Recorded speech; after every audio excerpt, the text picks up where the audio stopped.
Hoje faz exatos 5 meses que uma barragem de rejeitos de mineração se rompeu em Mariana, causando o maior desastre ambiental da história do país.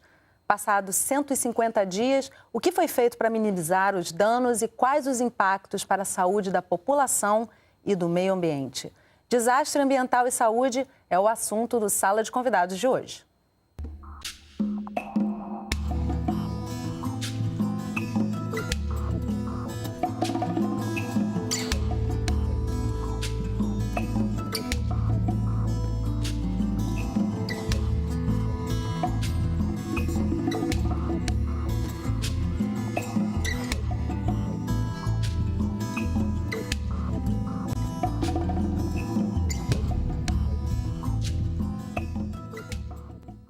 Para conversar com a gente, estão no estúdio Marcelo Firpo, coordenador do Grupo de Saúde e Ambiente da Abrasco, Rafaela Lopes, advogada da organização não governamental da Justiça Global, Marcelo Araújo, engenheiro geotécnico do Departamento de Saneamento e Saúde Ambiental da Escola Nacional de Saúde Pública da Fundação Oswaldo Cruz. E você também é nosso convidado. Participe fazendo perguntas e comentários. Utilize o nosso site, canalsaude.fiocruz.br ou o telefone 0800 701 8122. A ligação é gratuita. Acidente ou desastre ambiental? Afinal, o que houve em Mariana? 5 de novembro de 2015. Mariana, cidade de Minas Gerais, vira lama. Os vilarejos de Bento Rodrigues e Paracatu de Baixo são atingidos de diversas formas.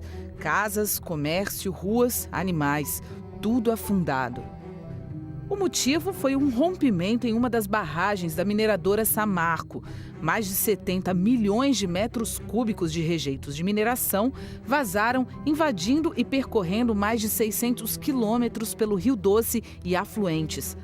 A lama já chegou até o mar, no Espírito Santo. Muitos chamam de acidente, outros de desastre ambiental. No caso, nós tivemos 1.400 pessoas diretamente afetadas na sua vida e mais de 1 milhão de pessoas, não é, ao longo do Rio Doce afetadas pelos seus modos de vida, produtores rurais, pescadores, comunidades indígenas, pessoas cuja vida dependia direta e indiretamente do Rio Doce, além do comprometimento da qualidade da água e municípios em que 100% do fornecimento de água dependia da captação do Rio Doce. Então, nesse caso, nós temos um desastre. Um acidente é se nós tivéssemos tido uma pequena fratura ou um pequeno rompimento de barragem que não tivesse afetado de tal modo a comunidade. Uma empresa de consultoria norte-americana especializada no assunto tem estudado o impacto e comparado a outros desastres mundiais. Os dados indicam que esse é o maior desastre do gênero já registrado no mundo nos últimos 100 anos. O volume de rejeitos de mineração equivale à soma dos 2 maiores acontecimentos do tipo que ocorreram nas Filipinas. Um no ano de 1982 e o outro em 1992. Um desastre que matou animais e pessoas. Foram 19 mortes, a maioria de trabalhadores terceirizados, além de crianças e idosos. A lama destruiu vilarejos e afetou o ecossistema da Foz do Rio Doce, prejudicando a reprodução de espécies marinhas. 35 municípios de Minas Gerais e 4 do Espírito Santo foram atingidos. 1.200.000 pessoas foram afetadas pela falta de água e pela contaminação por minério, já que a água voltou a ser fornecida para consumo sem condições apropriadas para o uso. A contaminação dos peixes também já ultrapassou 140 vezes o limite permitido por lei. São muitos os metais que foram encontrados nos rejeitos e todos acima do limite de contaminação indicada. Um relatório recentemente produzido pela Agência Nacional de Águas revela que em alguns pontos, logo após o desastre, comparando com os níveis de contaminação antes do desastre, você teve arsênio 100 vezes mais, cádmio 300 vezes mais, chumbo 800 vezes mais, cromo 40 vezes mais, níquel 162 vezes mais. Ou seja, eu tenho uma série de metais pesados cujos níveis de contaminação no pico vão muito acima, centenas de vezes acima dos registros históricos passados. Vamos considerar que esse desastre ocorreu num período de poucas chuvas. Nós podemos ter um período de mais chuvas e com mais águas, remobilizando esse material. O investimento necessário para repor as perdas é da ordem de 20 bilhões de reais. A Samarco precisou realocar as famílias e agora tem que arcar também com os custos de indenização. Em sua defesa está a importância que a empresa tem para a economia local, gerando emprego e renda. E é verdade que ela gera emprego, gera impostos, mas isso não deve ser uma escusa, não é para ela não cumprir com as suas responsabilidades sociais e ambientais. Gente, primeiramente, muito obrigada pela presença de vocês aqui com a gente no estúdio do Canal Saúde. Rafaela, eu quero começar com você te perguntando o seguinte, não é o primeiro grande desastre ambiental que a gente tem no Brasil. Onde é que a gente está falhando? Bom, primeiramente, bom dia. Eu também agradeço o convite para estar aqui hoje, para falar de um tema assim, que nos mobiliza imensamente. Bom, onde erramos, né? Essa é uma boa pergunta. Na verdade, o que a gente vem denunciado nesses últimos anos é uma crescente precarização, por exemplo, dos órgãos de fiscalização e de licenciamento ambiental. Então, isso faz com que os processos de licenciamento ambiental, eles se deem de uma forma que não tão criteriosa. E aí, isso, no final, coloca as populações que estão nos entornos desses empreendimentos em uma posição de maior vulnerabilidade. Além disso, nos causa muita preocupação que existam tantos projetos de lei hoje em discussão no Legislativo Federal para flexibilizar ainda mais essas regras de licenciamento. Então, parece que a gente não aprendeu nada com Mariana, né? E então, é um quadro que realmente é preocupante. Araújo, tecnicamente falando, nas questões ambientais, o que a gente deve aprender com esse grande desastre que foi Mariana? Em seguimento ao que a Rafaela disse, o grande problema no Brasil é que existe uma estrutura jurídica hoje da legislação que é bastante sólida, mas ela efetivamente não tem sido aplicada na prática. Os órgãos fiscalizadores não estão devidamente adequados para atender ao número, à quantidade e à sofisticação desses empreendimentos, principalmente na área de mineração. E isso realmente torna um problema bastante grande em relação ao risco que as populações estão sofrendo. No fim das contas, quem paga, de fato, esse prejuízo todo é a população, né, Marcelo? Não é necessariamente uma questão só financeira, apesar de ser muito importante também, mas a população a gente vê rapidamente na matéria, porque em 3 minutos a gente não vai ter essa dimensão, né? Como é que você avalia esse impacto de uma maneira geral e de que forma essa população se recupera disso? A população, principalmente as populações, as comunidades mais vulneráveis. Foi falado na reportagem, trabalhadores precarizados, terceirizados, foram 14, 12 foram precarizados dos mortos e 5 da população que também morreram, 2 crianças e 3 pessoas acima de 60 anos. Agora, eu antes de até aprofundar isso, eu gostaria de retomar ao tema da Rafaela, onde nós erramos. Nós temos discutido dentro da Brasco, dentro da saúde coletiva já há bastante tempo, que o grande problema é o modelo de desenvolvimento brasileiro. É um desastre, crime tecnológico, social e sistêmico. Ele não acontece isoladamente. O modelo da mineração, alguns autores têm chamado na América Latina uma volta a uma reprimarização da economia, uma intensificação na produção de commodities, do agronegócio, também da mineração.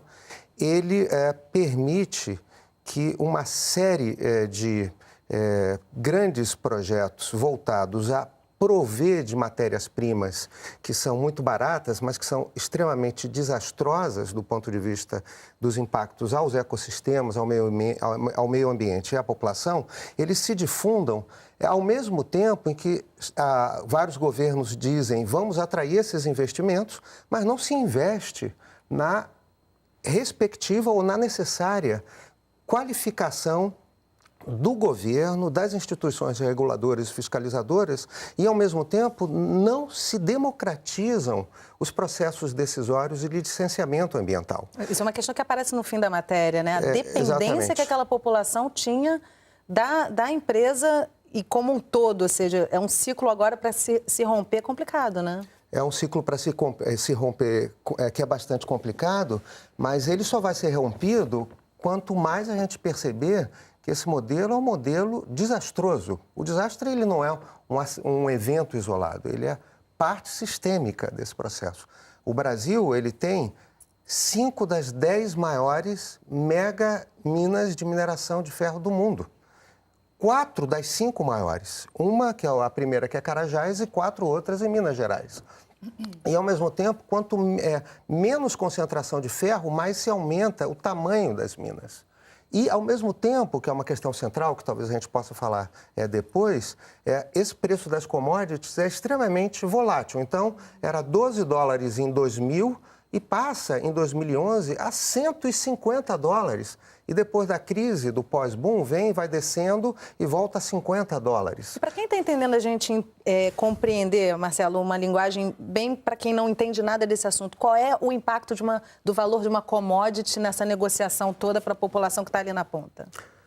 A questão é que se eu estou lucrando muito, eu tenho mais recurso para investir em gestão ambiental, em segurança, etc. Se eu estou lucrando menos, e essa é uma das loucuras do sistema, teoricamente eu tenho que produzir menos e criar mecanismos de controlar ou de reduzir. O que acontece? As grandes empresas, a Samarco, a Vale, a BHP, quanto se reduz o preço, em vez de elas produzirem menos, elas produzem mais para manter as taxas de lucro e agradarem os acionistas dessas grandes corporações. E, ao mesmo tempo, fazem cortes de pessoal, cortes de recurso para manter justamente essa lucratividade. Um sistema que a gente conhece bem, que é o sistema do lucro acima de tudo, né? Exatamente. Agora, Rafaela, a Justiça Global acaba de apresentar um relatório, o Vale da Lama, né? Um relatório de inspeção em Mariana após o rompimento dessas barragens. O que traz de mais representativo esse relatório?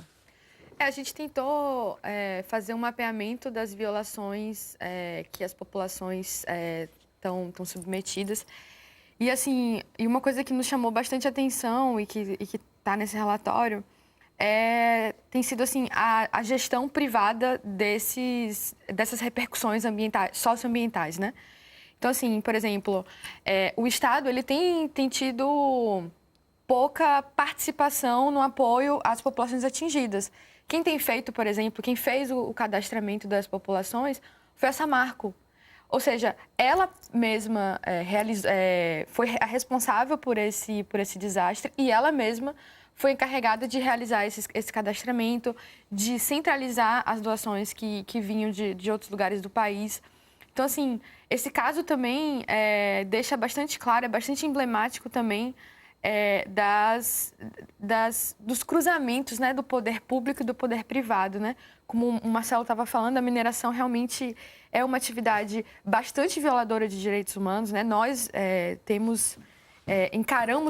encaramos os impactos da mineração como violações de direitos humanos, efetivamente.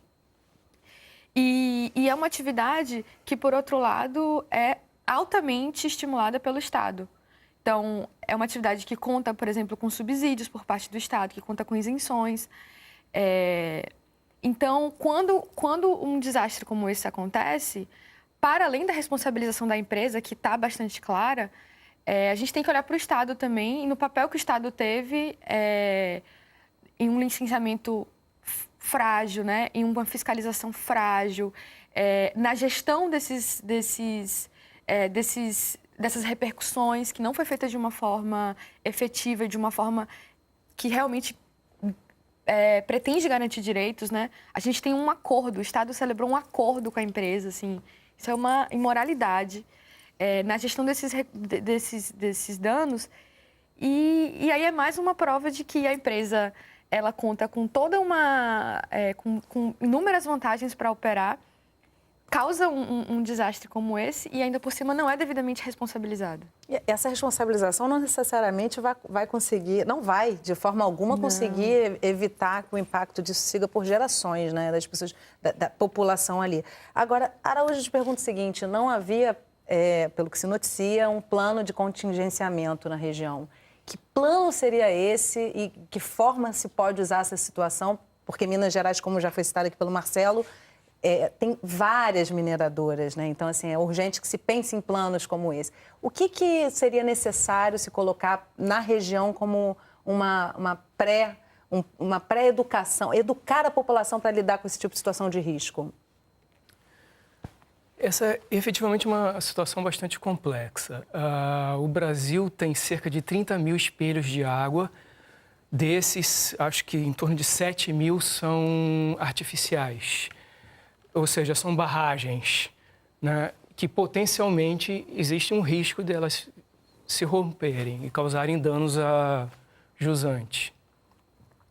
Dessas, 700 estão sob a fiscalização do setor de mineração, que é o órgão, é o Departamento de Produção Mineral. E ele é o órgão fiscalizador que licencia a atividade minerária e a barragem de rejeito também. O que é interessante notar é que o caso de Samarco, como o Firpo falou, ele é relevante pelo volume de rejeito que estava contido ali. Aliás, somente uma parte pequena do rejeito fluiu, a maior parte ainda está lá apresentando risco. Mas existem várias outras barragens no Brasil e com uma concentração gigantesca em Minas Gerais, que são de rejeitos que são realmente tóxicos, são muito tóxicos. Eu, particularmente, eu fiz há 20 e tantos anos atrás, eu fiz o monitoramento da contaminação ambiental de uma barragem de rejeito de ouro, que trabalha com cianetos, né? O Firpo sabe bem disso. É um material extremamente tóxico e cancerígeno. E essas barragens estão, na verdade, abandonadas pelo país, né? Segundo eu vi uma reportagem do DNPM, parece que haviam 4 ou 5 técnicos que eram responsáveis pela fiscalização num país gigantesco que tem 700 barragens para que o DNPM fiscalize. Então, a equipe para fazer essa fiscalização é muito pequena. E, na verdade, talvez ela nem esteja capacitada para fazer o monitoramento adequado dessa barragem e avaliar o risco de segurança para a população. Eu li algo jusante. dizendo que são 4 fiscais para toda Minas Gerais, é isso mesmo? Parece que é. Inviável essa fiscalização, né? 4 pessoas para fiscalizar um estado do tamanho de Minas Gerais com a quantidade de mineradores. Antes de eu passar para mais um ponto da nossa conversa, temos aqui 2 perguntas da nossa audiência. Em Carajás há investimento ambiental, vocês conhecem? Pode-se dizer que é um bom exemplo ou está aquém do necessário? Quem pergunta é Vladimir Gomes, de São Paulo. Bom, você quer falar? Comece você. Eu conheço bem a realidade, por exemplo, dos polos guzeiros que produzem ferro gusa, em especial no Maranhão, na região de Açailândia. É uma tragédia socioambiental. Instalaram um conjunto de fábricas junto de escola que já existia desde 1974, no final dos anos 80. Teve morte de criança porque sequer muro no início das fábricas colocaram, que as crianças eram atraídas para aquela fumaça, aquele conjunto de materiais vermelhos, quentes que eram lançados, ou seja, um verdadeiro crime que acontece já há muito tempo, com desmatamento, trabalho escravo na região, para exportar ferro gusa, principalmente para os Estados Unidos. Então, é claro que isso vem se modificando e, inclusive, em função, acho que essa é a questão central, que a Rafaela tem, de alguma maneira, acho que vai observar isso mais à frente no nosso programa, que é um problema, no fundo, de democracia, de direitos fundamentais que estão presentes na Constituição, de direito à saúde, ao meio ambiente equilibrado, direito fundamental à vida.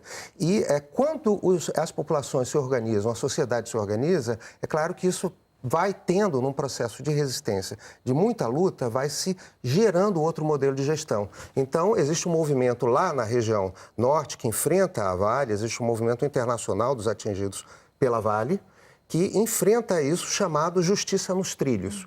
E eles, às vezes, eles fazem resistência, ficam na frente dos trilhos para impedir que aqueles vagões passem, e as pessoas podem pensar, eles são radicais, mas os trilhos, eles passam matando animais de criação, matando crianças, e sem nenhum tipo de discussão e planejamento, e com um investimento extremamente pequeno em relação ao volume do lucro que é feito. Então, na verdade, é uma situação tão distante e é mais fácil investir.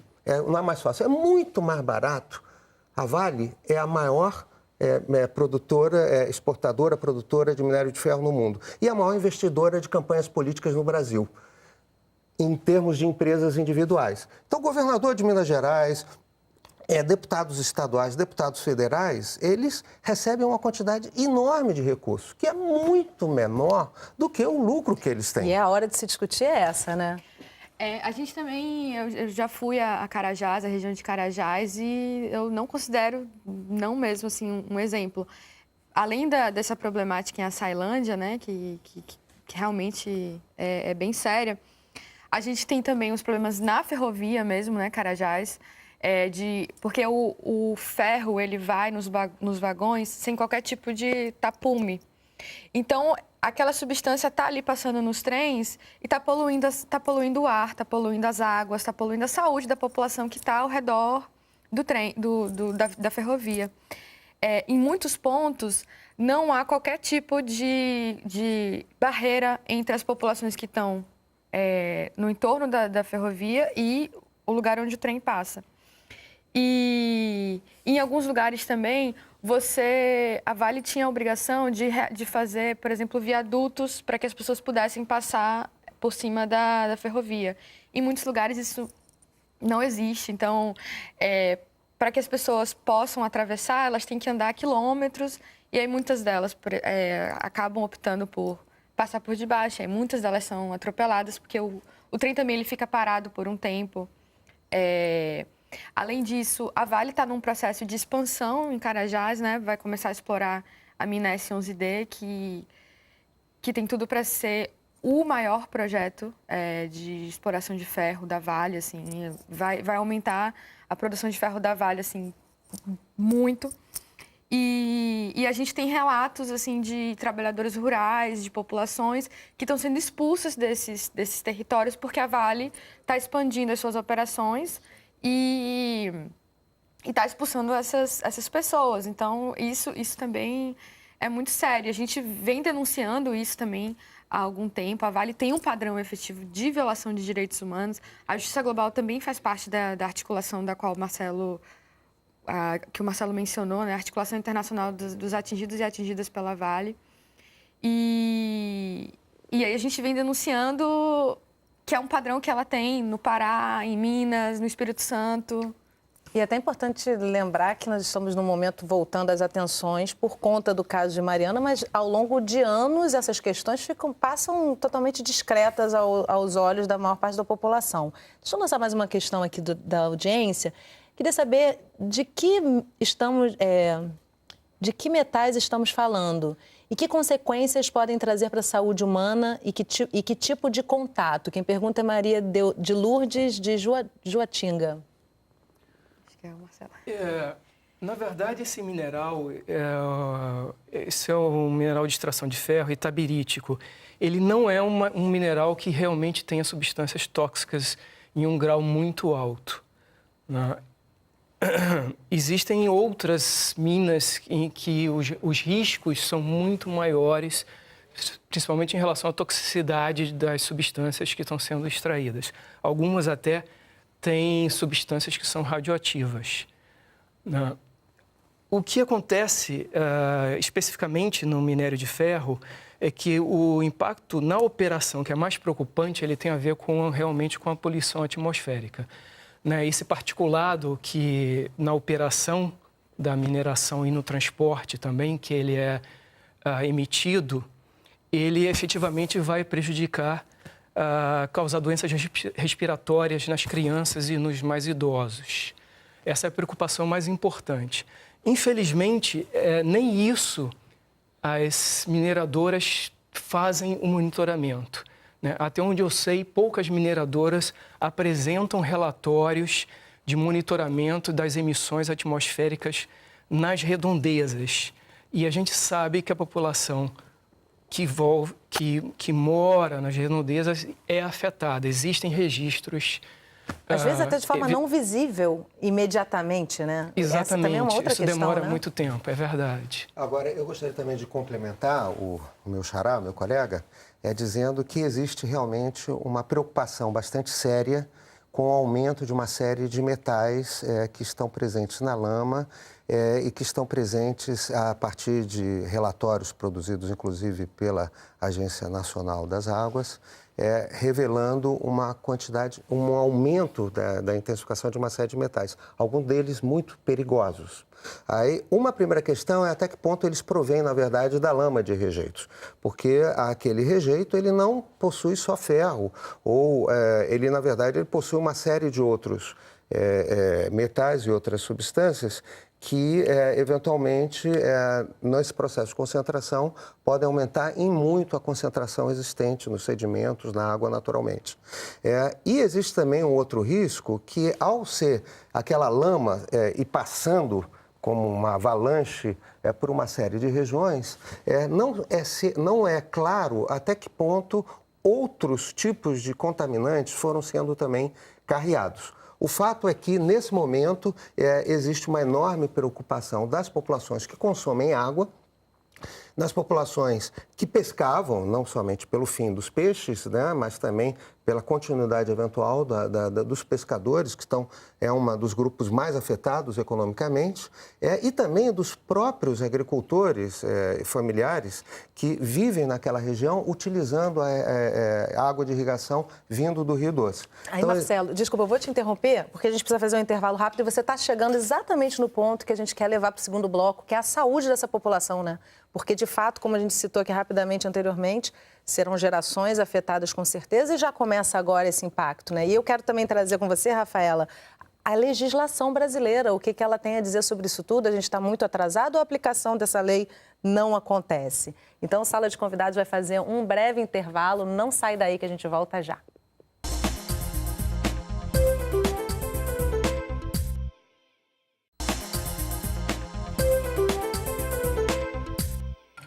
O Sala de Convidados está de volta conversando sobre desastres ambientais e saúde.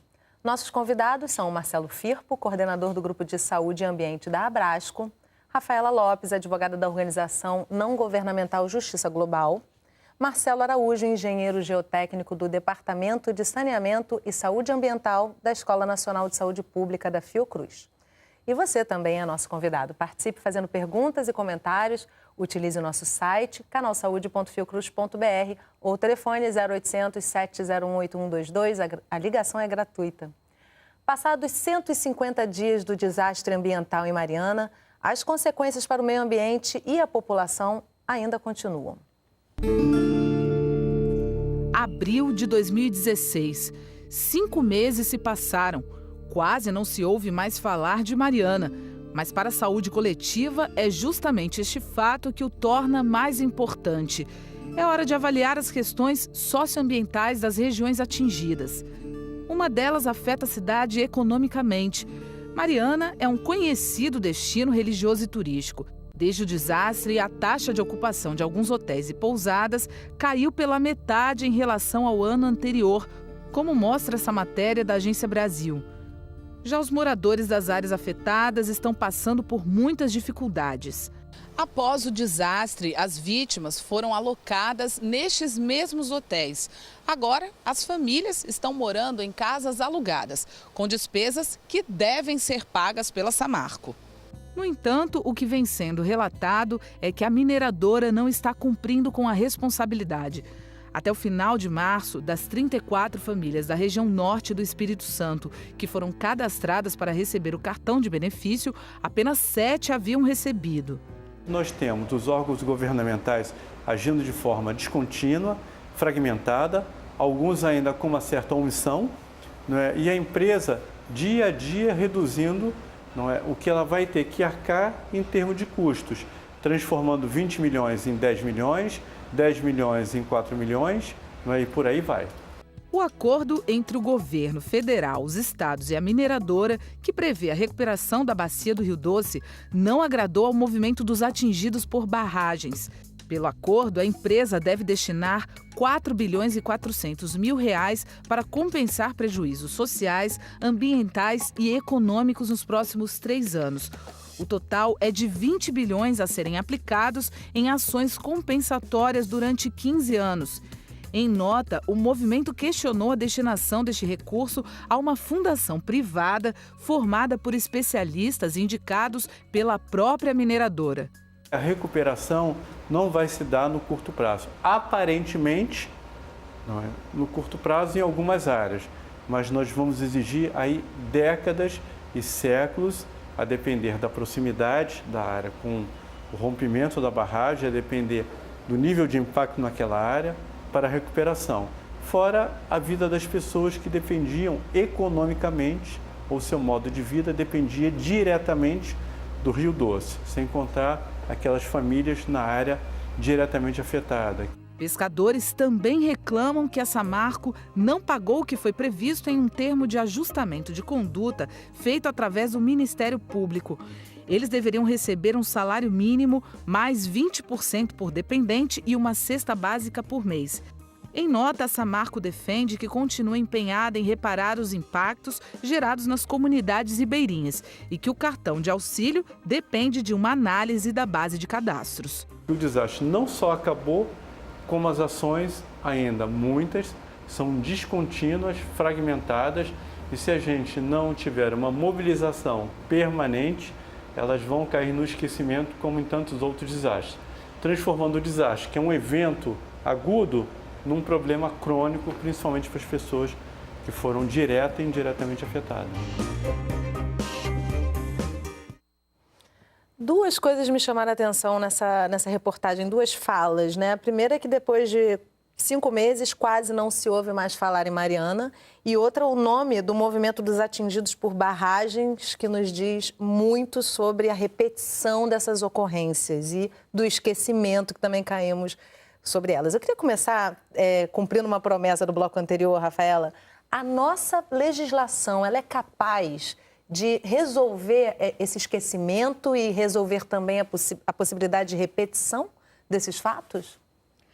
Eu acho que a nossa legislação, ela razoavelmente dá conta, na teoria, de evitar que esse tipo de desastre ambiental aconteça e de garantir que os atingidos sejam devidamente reparados. Só que, como a gente estava falando no outro bloco, o que existe é uma falha na implementação dessa legislação. Falha essa que não é absolutamente ao acaso, né? Que se dá por motivos econômicos, né? Uma precarização do IBAMA, uma precarização do DNPM, uma precarização dos próprios órgãos de fiscalização e licenciamento dos estados, com poucas pessoas para dar conta da demanda, com processos sendo antecipados, né? sendo apressados para conseguir dar conta dos imperativos econômicos, enfim, das empresas, das empreendedoras.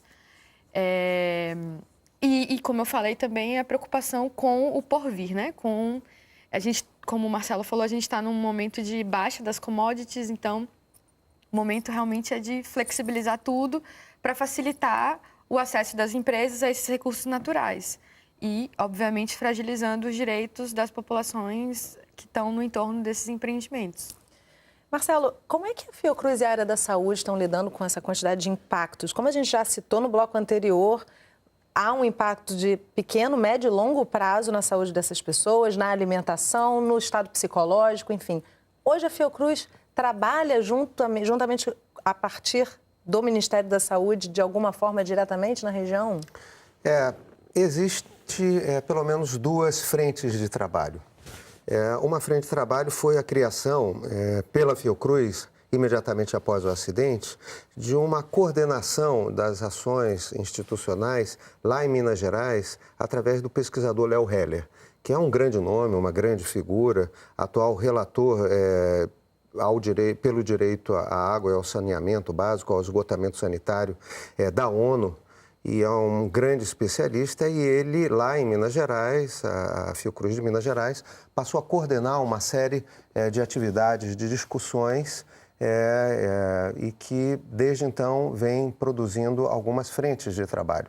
Uma delas, que vai, inclusive, gerar um evento, um seminário entre, se não me engano, 4 a 6 de maio, lá na região do desastre, em Mariana, ele vai discutir justamente o tema do desastre. Existe um setor importante de estudos de desastres, um centro de estudos de desastres, na Fiocruz, coordenado pelo Carlos Machado de Freitas, um bom amigo que há anos trabalhamos nesse tema dos riscos tecnológicos. E ele vai realizar, junto com uma série de instituições, todo um tema justamente voltado ao entendimento desse desastre, aos mecanismos de mitigação, etc. Então, essa é uma frente de trabalho. Uma outra frente de trabalho diz respeito a alguns pesquisadores, não só da Fundação Oswaldo Cruz, mas da Associação Brasileira de Saúde Coletiva, que, junto com uma série de outras organizações, entidades, pesquisadores e movimentos sociais, principalmente, estamos envolvidos na organização de uma caravana territorial da bacia do Rio Doce, que vai acontecer semana que vem, entre 11 e 16 de abril. E é um movimento bastante interessante, vão ser 4 rotas que vão caminhar ao longo da bacia do Rio Doce, não somente para fazer as denúncias, mas para uma discussão que nós consideramos estratégica, que diz respeito aos anúncios de outras possibilidades de modelo de desenvolvimento. Existe a agricultura familiar, camponesa, agroecológica, pescaria, turismo artesanal histórico, outras economias e processos produtivos menos degradantes, além de se controlar mais e mais esse modelo de megamineração, que é extremamente perigoso, extremamente poluente, perverso. Então, eu diria que o tema da saúde, nesse contexto, ele está diretamente vinculado ao tema da democracia e da organização da sociedade para exigir que a vida valha mais. A gente está falando o tempo todo de interesse econômico e o problema é básico. Esse capitalismo violento, ele é extremamente, ele trabalha com a vida e com o meio ambiente de uma maneira muito barata, pobre, e que acaba valorizando questões que são questões que implicam diretamente na vida das pessoas. Então, quando está lá o preço do minério sendo vendido, não está o preço da destruição do meio ambiente, não está o impacto na saúde dessas pessoas, no impacto nas gerações futuras. Então, não há outra perspectiva, a legislação não vai ser aplicada, o Estado não vai atuar mais eficientemente, as empresas não vão ter melhor gestão ambiental se a sociedade, os atingidos como um todo, compreendem que é preciso mais democracia, valorizar mais a vida e o meio ambiente, e isso não somente na região, no conjunto da América Latina, do país e do planeta. É um momento também. Agora, Araújo, antes de passar para você, Rafael, deixa eu só perguntar uma coisa para você, Araújo. Falando em qualidade de vida, vamos até esquecer a parte dos minérios, que a gente sabe que a recuperação do meio ambiente vai tardar. Mas até que ponto é possível reconstruir aquela região de forma hábil, rápida, para que a população possa voltar a ter uma vida ali? Porque, nesse momento, a cidade de Mariana está totalmente destruída, né? Qual é o caminho que a engenharia pode proporcionar? Há algum caminho para isso? Complicada essa pergunta, né? Como o Firpo falou, essa atividade minerária ela tem impactos ambientais muito grandes. E são impactos que permanecem para sempre. Uma barragem de rejeito, ela estará lá por toda a eternidade. Qual é o preço disso? Né? A gente não sabe dimensionar. Será que vale a pena essa exploração econômica de uma commodity que tem um valor muito baixo para exportação, em detrimento de uma região que estará danificada pela eternidade? Essa pergunta ela é difícil de ser respondida. Agora, fora a barragem em si, as barragens que estão espalhadas por aí, que nós não temos controle sobre elas, fica o dano que foi causado pelo rompimento dessa barragem específica, né? A recuperação dessa região será muito difícil. Mesmo que o impacto tenha sido disperso ao longo de todo o rio Doce, que é uma região bastante afetada por várias outras atividades humanas, como siderúrgicas e outras mineradoras também que estão atuando ali, por isso que é um rio bastante já afetado, já era um rio bastante impactado pelas atividades humanas. E agora teve esse acidente, quer dizer, isso foi uma cumulatividade de efeitos. Em relação à região mais próxima do rompimento, é possível talvez recuperar parte dessa terra, desse solo. Isso vai ter que ser... o material que fluiu pode ter um movimento de obras de terra para retirar essa camada e depois enviar isso de novo para a barragem de rejeito. E esse solo pode ser recuperado para uma exploração agrícola. Mas isso é uma coisa que demandará várias décadas para a recuperação do solo em si. Você quer trazer alguma questão, Rafaela? Bom, deixa eu trazer para vocês... Eu tenho um depoimento de um sociólogo e ativista da Foz do Rio Doce, Raul Valim, mas antes disso eu queria trazer duas questões da audiência aqui. Em que medida podemos traçar um paralelo entre Mariana e a transposição do Rio São Francisco? Quem pergunta é Fátima dos Santos, de Belo Horizonte. E vou colocar mais uma também para vocês já irem refletindo, trazendo a resposta. Falando em mídia, por que Mariana saiu dos noticiários? E a quem interessa esse esquecimento? Aliás, é possível esquecer ou, de alguma forma, vamos conviver com as consequências de várias formas? Gustavo Janine, de São Paulo. Bom, eu vou responder a segunda. Bom, a gente estava no primeiro bloco falando sobre esse sistema, né, que tem as grandes empresas, as grandes mineradoras como sistema político, né, que tem as grandes empresas, as grandes mineradoras como principal financiadora, né. Bom, isso não é diferente em relação à mídia. A mídia também é financiada por esses mega-atores e é isso.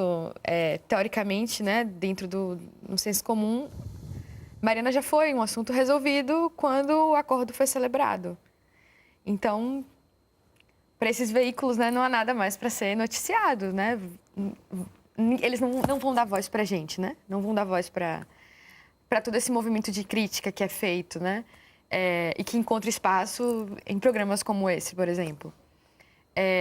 Então, é isso. Interesses econômicos, interesses políticos que pautam o debate público, que pautam o sistema político e que pautam também o sistema de comunicação. Não tem como... A gente precisa também, em última análise, é a conclusão de que a gente também precisa discutir democratização da mídia e democratização e reforma política também, né? Em última análise, acho que... Tudo acaba nisso. Tudo acaba nisso, tudo né? se volta para isso, né? Talvez também complementando que isso é uma espécie de um padrão pós-tragédia. Ou seja, acontece a tragédia ela não é um acaso, ela é uma consequência do sistema, da forma como é feita a gestão ambiental, da forma como que a vida, a saúde e o meio ambiente são desprezados nesse processo e de tempos em tempos eles irrompem numa tragédia. E aí depois se discute, cria uma série de medidas e vai saindo da centralidade da mídia e do próprio sistema público de discussão, mas de uma forma totalmente não democrática. Então, talvez a grande tarefa da mídia, do canal Saúde, da saúde pública, seja também manter viva a memória dessa tragédia para que as consequências dela, transformadoras, sejam potencializadas. A relação com a transposição do São Francisco, existe uma relação que é bastante direta. Todos têm a ver com a discussão sobre o modelo de desenvolvimento. Se fala muito que a transposição do São Francisco tem a ver com a segurança hídrica da região do semiárido. E existem vários movimentos sociais e críticos que dizem que isso não é verdade. A grande demanda de levar água para certas regiões do Nordeste é o incentivo à agricultura de exportação, à fruticultura, à expansão do agronegócio nessa região, e é isso que vem sendo observada. A própria Fundação Oswaldo Cruz tem um trabalho muito interessante com pesquisadores lá de Pernambuco, com movimentos sociais, mostrando os impactos sociais da transposição do São Francisco. E a gente vai ver violência, criminalidade, intensificação do uso de drogas nos canteiros de obra, na presença, inclusive, das Forças Armadas nessa região e problemas com indígenas, com agricultores familiares, de assentamentos da reforma agrária, que inclusive tiveram a promessa de serem os primeiros a serem atendidos pela água e agora estão na disputa em relação a como que essa água vai chegar. Então, existem uma série de contradições que, no fundo, retratam um discurso que frequentemente é invisibilizado, são interesses que não são explicitados, que dizem o que está em jogo. É melhoria da qualidade de vida, é progresso, é renda, é emprego ou é aumento de lucratividade para certos setores que muitas vezes geram impactos à saúde e ao meio ambiente que acabam sendo invisibilizados. Então, democratizar a informação significa, e esse é o papel da saúde pública, levar e debater essa discussão para o conjunto da sociedade. E aí, acho que de certa forma você já respondeu a pergunta também da Fátima dos Santos, porque o Rio São Francisco tem tudo a ver com isso também, né? A gente acaba falando, tocando todos esses assuntos. A contaminação chegará à mesa da população em geral. Vamos ouvir agora um depoimento de um ativista da região. É ilusão a gente acreditar que o impacto, né, de um crime socioambiental nessas proporções afete somente a localidade que é compreendida entre Mariana e a Foz do Rio Doce, né, a comunidade de regência e de povoação. Há uma proibição de pesca no mar, mas não há uma proibição de pesca no rio. Então, o que está acontecendo hoje, por exemplo, que a gente está no auge da temporada de manjubinha e a pesca está acontecendo de forma legal, né? E a maior parte desse pescado, ele é comercializado para as fábricas de ração, que por sua vez vão processar esse material e esse material vai ser devolvido à sociedade, sabe? Em forma de ração que será consumida pelos porcos, pelo gado leiteiro, pelos pescados, né, pelo pescado que é criado em cativeiro, inclusive, né, as aves. Então, esse tipo de pesca ele vai comprometer também outros setores na cadeia produtiva, né, da nossa sociedade. Então, a questão da segurança alimentar hoje é um problema muito grande, porque certamente esse metal pesado ele vai, em algum modo, chegar às nossas mesas. Isso é um tanto assustador e muito verdadeiro, né? Assim, quando se pensa que é lá em Mariana, talvez para quem esteja em outras regiões isso pareça distante, mas isso dá um impacto na saúde pública como um todo e chega à mesa de muitos brasileiros sem que esses brasileiros sequer saibam disso, né? Agora, do que ele traz com relação à segurança alimentar, Marcelo? Tem solução para isso nesse momento? Para quem reside em Mariana, por exemplo, e nas cidades vizinhas? A questão não é somente para a Mariana, né? A bacia do São Francisco, do Rio Doce como um todo, ela foi amplamente contaminada. Chega até lá a Foz da bacia em Regência, na região do Espírito Santo, na região que é um estuário marítimo especialmente importante para a reprodução de algumas espécies. Tartarugas, por exemplo. Então, eu diria que os pescadores eles estão sendo profundamente afetados. E há uma grande incerteza e uma grande vulnerabilidade das instituições em esclarecerem de que maneira essa contaminação ela está acontecendo. Quais são os riscos em jogo, quais são as incertezas que estão envolvidas e, acima de tudo, quais são as estratégias que podem ser produzidas num plano que deveria estar sendo implementado, não somente para dar bolsa. É uma bolsa que o pessoal chama de Bolsa Vale, né? Bolsa Samarco, que é uma estratégia também de cala-boca para as populações poderem dizer que estão recebendo um salário mínimo para deixar, porque não conseguem pescar ou produzir. Mas o mais importante é que esse projeto, esse plano deveria estar sendo discutido com a sociedade. E tendo o governo, o Estado como protagonista para dizer que estratégias a gente vai ter para avaliar esse nível de contaminação e proteger toda essa população em termos não somente de segurança alimentar dessa contaminação que pode existir, mas também de proteger toda essa cadeia econômica de pescadores, pequenos agricultores, que inclusive já estão sendo prejudicados, porque quando a gente fez uma reunião recentemente em Colatina para a organização dessa grande caravana que nós estamos organizando, havia cento e tantos pescadores bastante nervosos, bastante tensos, preocupados com o seu futuro e com o seu presente, porque estavam tendo problemas não somente na pesca, como na comercialização. Então, esse é um tema que é preciso, aí o papel de instituições importantes de saúde pública e de meio ambiente, de fornecer elementos mais claros e precisos que protejam a população como um todo, e em especial esses grupos econômicos mais vulneráveis. Então, esse é um dos temas de saúde fundamentais. Agora, existem vários outros. Um deles que a gente ainda não falou, não sei se a gente vai ter tempo, mas é o tema da saúde mental dessa população atingida, que é um tema que vem sendo protagonizado diretamente pela empresa. Deveria estar lá o SUS na veia, deveria estar lá os profissionais de saúde. Parece que houve um grande apagão do SUS nesse momento, por falta de preparo, e talvez por falta de interesse também, para entender que tipo de problema as pessoas estão enfrentando e como esse trauma, que é um trauma psiquiátrico, psicológico extremamente importante, ele está agora em outras etapas que são muito sérias. As pessoas estão sofrendo, elas estão realizando que uma comunidade inteira se acabou. Pessoas morreram, pessoas sofreram, toda uma construção de toda uma história de vida, de gerações, foi destruída de uma hora para outra. A história de uma cidade, diretamente se falando, a história do Brasil que está ali também soterrada, né? Agora, como é que está a atuação do Ministério Público, Rafaela, com relação a isso, até com relação à continuidade das ações nesse momento? A avaliação que a gente faz é que o Ministério Público tem tido um papel bastante importante de apoio aos atingidos e como um veículo importante também de denúncia, né, das arbitrariedades, das violações que têm acontecido lá.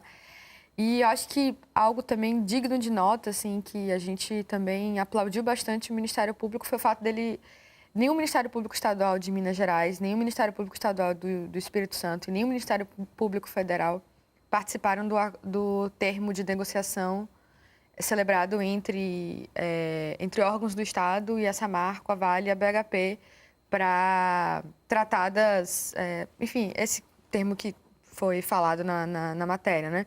Da constituição de uma fundação privada, etc. O Ministério, eu li alguns pronunciamentos do Ministério Público, assim, achei muito, muito contundentes, assim, realmente demonstram um compromisso dos membros do Ministério Público com o direito dos atingidos lá da região, né?